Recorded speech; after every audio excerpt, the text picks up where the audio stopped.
Welcome to our channel. Today we how to authorize Google Drive and the backup and sync replacement easy tutorial step by step clearly. To begin, download the Google Drive for desktop application. Once the download is complete, locate the installation file in your Downloads folder. Double-click the installation file to begin the setup process. Follow the on-screen prompts to install the application on your computer. After installation, launch the Google Drive for desktop application. You will be prompted to sign in to your Google account. Enter your email address and click Next. Input your password and click Next again to proceed. If you have two-factor authentication enabled, complete the verification process. Once signed in, you will see an authorization request. Review the permissions Google Drive for desktop is requesting. If you agree, click Allow to authorize the application. After authorization, you can choose your sync preferences. Select whether you want to sync all files and folders or only specific ones. You can also select whether to back up photos and videos. Once you've made your selections, click Start. The app will begin syncing your files to Google Drive.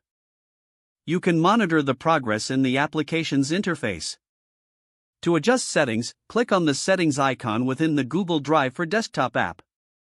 From there, you can modify sync preferences or check for updates.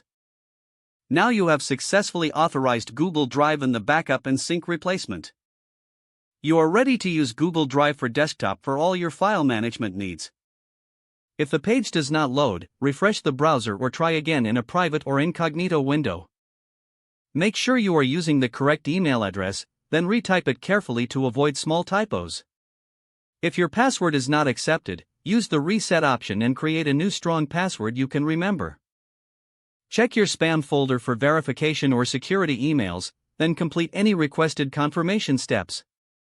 Enable two-factor authentication if available to improve account security and reduce unauthorized access risk.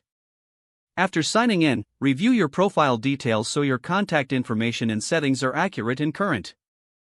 If you see an error message, note it down and try again after restarting your device and internet connection.